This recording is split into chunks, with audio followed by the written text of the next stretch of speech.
ನಮಸ್ತೆ ಎಜೆ ನ್ಯೂಸ್ಗೆ ಸ್ವಾಗತ.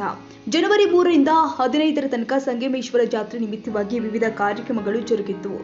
ಕರುಣೇಶ್ವರ ಶ್ರೀ ವಡಗೇರಿ ತಾಲೂಕಿನ ಕೃಷ್ಣವೇಣಿ ಭೀಮ ಸಂಗಮದಲ್ಲಿ ಜನವರಿ 3 ರಿಂದ 15ರವರೆಗೆ ಜರುಗುವ ಶ್ರೀ ಸಂಗಮೇಶ್ವರ ಜಾತ್ರಾ ಮಹೋತ್ಸವ ನಿಮಿತ್ತವಾಗಿ ಲಕ್ಷ ಬಿಲ್ವಾರ್ಚನೆ, ರುದ್ರ ಪಾರಾಯಣ ಹಾಗೂ ಶಿವಶರಣೆ ಹೇಮರೆಡ್ಡಿ ಮಲ್ಲಮ್ಮನ ಪುರಾಣ ಹೋಮ, ಹವನ, ಗಿರಿಜಾ ಕಲ್ಯಾಣ, ಆಯ್ಯಾಚಾರ್ಯ ಇತ್ಯಾದಿ ಕಾರ್ಯಕ್ರಮಗಳು ಹಮ್ಮಿಕೊಳ್ಳಲಾಗಿದೆ ಅಂತ ಸಂಗಮೇಶ್ವರ ಮಠದ ಪೀಠಾಧಿಪತಿಗಳು ಆದ ಶಬ್ರ ಶ್ರೀ ಕರುಣೇಶ್ವರ ಶಿವಾಚಾರ್ಯ ಮಹಾಸ್ವಾಮಿಗಳು ಸಂಗಮದಲ್ಲಿ ಹಮ್ಮಿಕೊಂಡ ಪತ್ರಿಕಾಗೋಷ್ಠಿಯಲ್ಲಿ ಕಾರ್ಯಕ್ರಮಗಳ ಕುರಿತು ಮಾಹಿತಿ ನೀಡಿದರು. ದಿನಾಂಕ 7ರಂದು ಬೆಳಿಗ್ಗೆ 10 ಗಂಟೆಗೆ ಉಚಿತ ಆರೋಗ್ಯ ತಪಾಸಣಾ ಶಿಬಿರ ಏರ್ಪಡಿಸಲಾಗಿದೆ. ಸುತ್ತಮುತ್ತಲ ಗ್ರಾಮದ ಗ್ರಾಮಸ್ಥರು ಇದರ ಸದುಪಯೋಗ ಪಡೆದುಕೊಳ್ಳಬೇಕು ಅಂತ ಶ್ರೀಗಳು ಹೇಳಿದರು. ದಿನಾಂಕ 12 ಶುಕ್ರವಾರದಂದು ಬೆಳಿಗ್ಗೆ 10 ಗಂಟೆಗೆ ಗ್ರಾಮೀಣ ಕ್ರೀಡೆ ಕಬಡ್ಡಿ ಹಮ್ಮಿಕೊಳ್ಳಲಾಗಿದೆ. ಈ ಆಟದಲ್ಲಿ ಜಯಗಳಿಸಿದವರಿಗೆ ಪ್ರಥಮ, ದ್ವಿತೀಯ ನಗದು ಬಹುಮಾನ ನೀಡಲಾಗಿದೆ. ದಿನಾಂಕ 3 ರಿಂದ 13 ತನಕ ಬೆಳಿಗ್ಗೆ 5 ರಿಂದ 8 ಗಂಟೆ ತನಕ ರುದ್ರಾಭಿಷೇಕ, ಲಕ್ಷ ಬಿಲ್ವಾರ್ಚನೆ, ಸಾಯಂಕಾಲ 6 ರಿಂದ 8 ಗಂಟೆ ತನಕ ಶ್ರೀ ಶಿವಶರಣೆ ಹೇಮರೆಡ್ಡಿ ಮಲ್ಲಮ್ಮನ ಪುರಾಣ ಕಾರ್ಯಕ್ರಮ, ಸಂಗೀತ, ರಸಮಂಜರಿ, ಭಜನಾ ಕಾರ್ಯಕ್ರಮಗಳು ಜರುಗುತ್ತವೆ. ದಿನಾಂಕ 13 ಶನಿವಾರ ಕತ್ರೂರು ಗದ್ದುಗೆಗೆ ಸಂಗಮೇಶ್ವರನಿಗೆ ರುದ್ರಾಭಿಷೇಕ, ಲಕ್ಷ ಬಿಲ್ವಾರ್ಚನೆ, ಪುರಾಣ ಸಮಾರೋಪ ಸಮಾರಂಭ. ಸಾಯಂಕಾಲ ನಡೆಯಲಿರುವ ಧರ್ಮಸಭೆಯ ದಿವ್ಯ ಸಾನ್ನಿಧ್ಯವನ್ನ ಗೊಬ್ಬೂರಿನ ಬೂದಿ ಬಸವೇಶ್ವರ ದೇವಸ್ಥಾನದ ಪೀಠಾಧಿಪತಿಗಳು ಆದ ಶ್ರೀ ಬೂದಿ ಬಸವ ಶಿವಾಚಾರ್ಯ ಮಹಾಸ್ವಾಮಿಗಳು ವಹಿಸಿಕೊಳ್ತಾರೆ.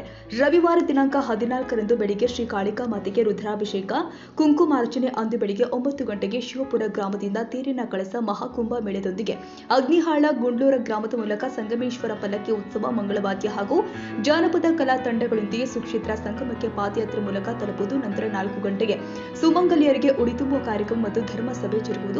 ನಂತರ 5:30 ಮಹಿಳೆಯರಿಂದ ಉಚ್ಚಾಯಿ ಜರುಗುವುದು. ಸಾಯಂಕಾಲ ನಡೆಯುವ ಧರ್ಮಸಭೆಯ ದಿವ್ಯ ಸಾನ್ನಿಧ್ಯವನ್ನ ಆಲೂರ ಸಂಸ್ಥಾನ ಮಠದ ಶಬ್ರ ಶ್ರೀ ಕೆಂಚರು ಶಬೇಂದ್ರ ಶಿವಾಚಾರ್ಯ ಮಹಾಸ್ವಾಮೀಜಿಗಳು ವಹಿಸಿಕೊಳ್ಳಲಿದ್ದಾರೆ. ಮತ್ತೆ ಯಾರಾದರೂ ರಾಜಕಾರಣಿಗಳು, ಮಿನಿಸ್ಟ್ರಿ ಯಾರು ಬರ್ತಾರೆ ಅವತ್ತು ಕಾರ್ಯಕ್ರಮ? ಶಾಸಕರು, ಸ್ಥಳೀಯ ಶಾಸಕರು, ಮಾಜಿ ಶಾಸಕರು, ಇವರೆಲ್ಲ ರಾಜಕೀಯ ಎಲ್ಲ ವ್ಯಕ್ತಿಗಳು ಬರ್ತಾರೆ. ಅವತ್ತು 14ಕ್ಕೆ ಎಲ್ಲರಿಗೂ ಕರೆಸ್ತೀವಿ. ಲೋಕಲ್ ಏನು ಅವರೆಲ್ಲರಿಗೂ ಕರೆಸ್ತೀವಿ. ಅಂದರೆ ಅವತ್ತು ಧರ್ಮಸಭೆಗೆ ಅವತ್ತೇ ಬರ್ತಾರಲ್ರಿ? ಅಂದ್ರೆ ರಥೋತ್ಸವ 15ಕ್ಕೆ ಏನು ಕಾರ್ಯಕ್ರಮ ಇಲ್ಲ? ಇಲ್ಲ, ಏನು ವಿಶೇಷ ಏನು ಇಟ್ಕೊಂಡಿಲ್ಲ.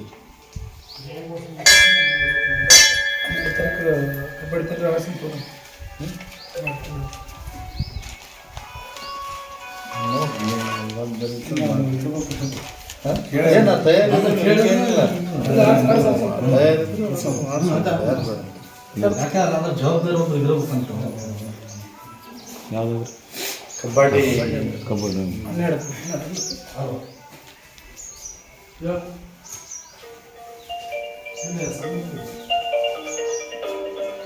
12ನೇ ತಾರೀಕು ಕಬಡ್ಡಿ ಇಡ್ತಾರೆ.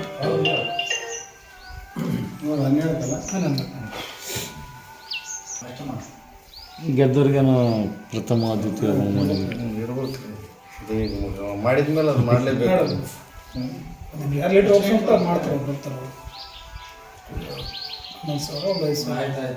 ಎಷ್ಟು 2 ಪ್ರೈಸ್ ಕೊಡ್ತಾರ? 3 ಕೊಡ್ತಾರೆ ನಗದು ಬಹುಮಾನ. ತಾಜಾ ಸುದ್ದಿಗಾಗಿ ಎಜೆ ನ್ಯೂಸ್ 24x7ಗೆ ಸಬ್ಸ್ಕ್ರೈಬ್ ಮಾಡಿ ಮತ್ತು ಬೆಲ್ ಐಕಾನ್ ಒತ್ತಿ ತಪ್ಪದೇ ಲಿಂಕ್ ಶೇರ್ ಮಾಡಿ.